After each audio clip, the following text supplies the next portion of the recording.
Infinity Ward is probably the most experimental studio working on Call of Duty. They take risks, they try new things, and while it doesn't always work out for them, you can at least say they're trying. Now, unfortunately, it doesn't always pan out the way they probably hoped. What is up, everybody? Chaos here. Today, we're going to be looking at my updated list of the 10 worst Infinity Ward maps in COD history. DLC included. Now, keep in mind that you won't see any Modern Warfare 3 on this map because Modern Warfare 3's multiplayer was actually designed mostly by Sledgehammer, but that also means you'll be seeing Modern Warfare 3 in the Sledgehammer ranking video. So let me know which Infinity Ward map was your least favorite that you'd never vote for, and let's go. Flooded and Ghost. Remember all the glitch spots here, do you? Infected on Flooded was actually a pretty good time, and most people remember Flooded for being one of the worst multiplayer maps in COD history for a number of reasons. The size, the layout, the spawns, the visibility, it all came together to make a completely unenjoyable experience.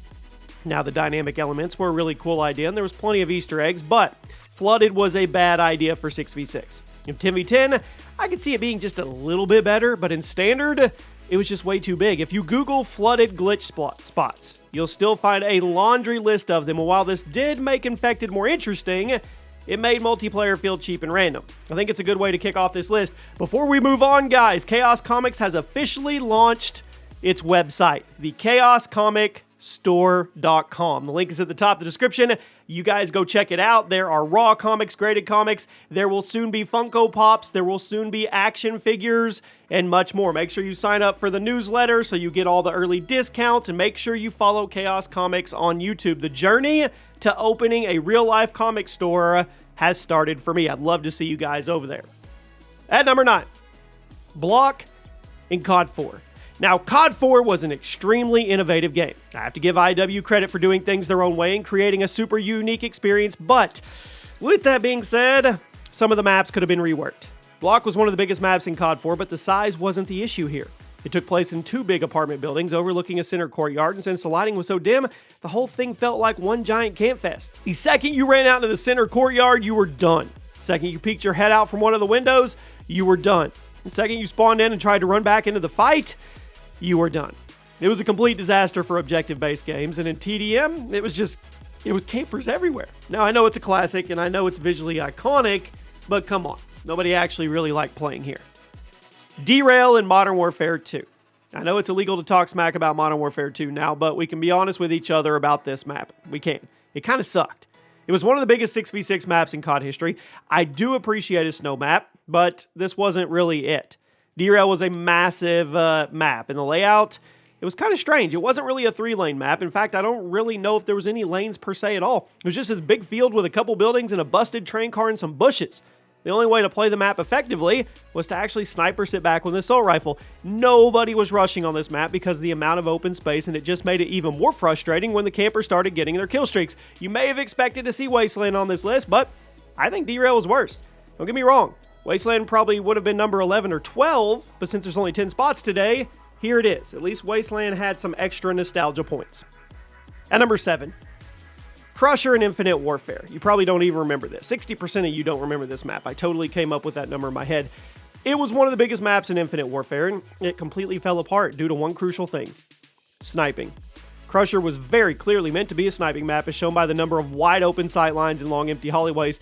However, nobody sniped in Infinite Warfare, so it completely killed the flow of the map. I mean, did you ever notice that? Literally nobody sniped in the game, despite the snipers actually being pretty decent.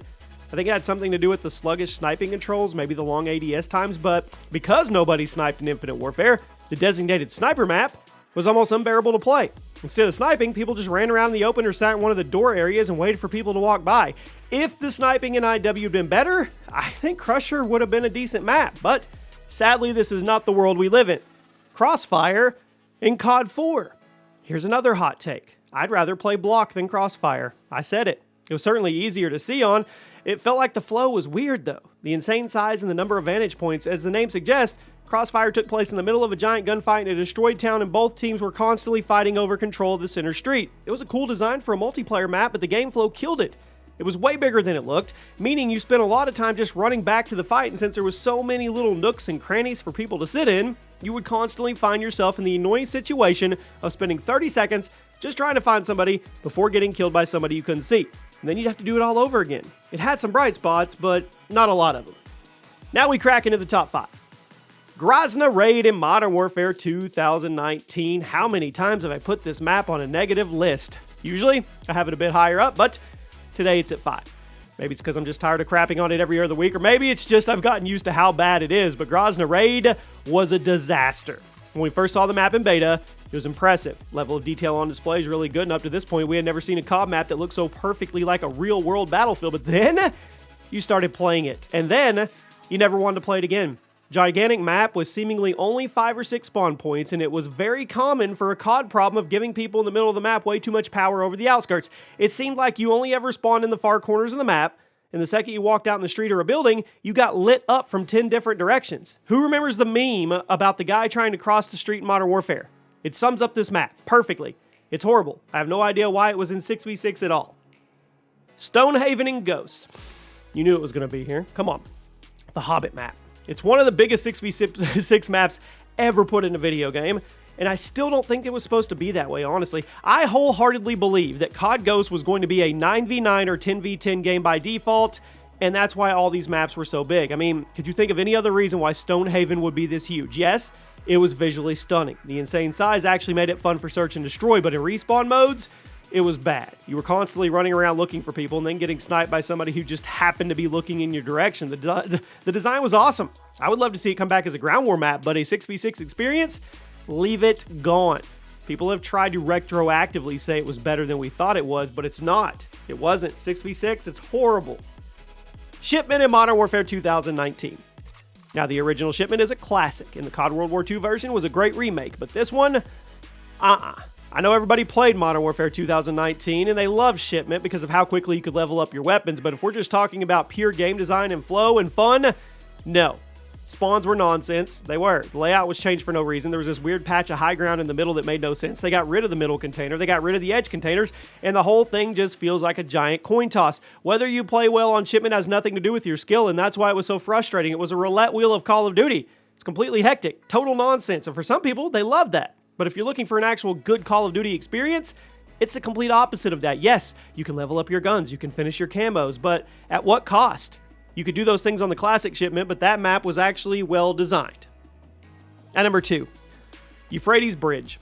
Now, unless you're sitting in the middle bridge, this map was a nightmare. I compared Euphrates Bridge to Gustav Cannon many times, and I think it's a perfect analogy. A giant map with no right being in the 6v6 playlist features a huge patch of high ground in the middle where one team can just watch the other team spawn in and pick them off all day. So what could go wrong, right? Euphrates Bridge is horrible. It's a horrible map, and I have no idea why it was ever part of the 6v6 playlist. In 10v10, it was a little better, but not by much. 6v6, slow, painful, one-sided, and it was a fact that a few things were to be tweaked in it, it could actually be fun. If the spawn points were moved up a bit, or maybe there was 1 or 2 more ways to get up on the bridge, it could be a perfect balanced map, but it wasn't. But there's one that's worse. The top of the list today, the creme de la creme. Piccadilly in Modern Warfare 2019. Visually, it's one of the best looking maps ever. Amazing, especially when we compare it to pictures of the real world location it was based on. Unfortunately, that's where the good stops. It's one of the most hated maps in COD history, and it's gotten to the point that even Infinity Ward developers refuse to play it. I'm serious. Once or twice, some IW devs had held live streams, and whenever Piccadilly came up in rotation, they would back out and search again. I mean, I guess at least they were aware of it. I don't know what that's to say about the map, but whatever.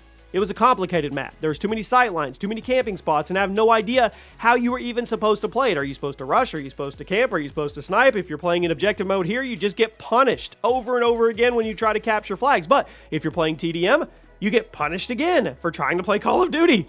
I really hope Infinity Ward learned a few things from Modern Warfare about Modern Warfare, at least for Modern Warfare 2. Because if we boot up the multiplayer and see Piccadilly remastered, the internet will probably riot. There you have it, my friends. Those are the worst Infinity Ward maps ever created. Let me know one that didn't make the list that was deserving. Remember to check out the Chaos Comics store and the YouTube channel, and I'll see you soon.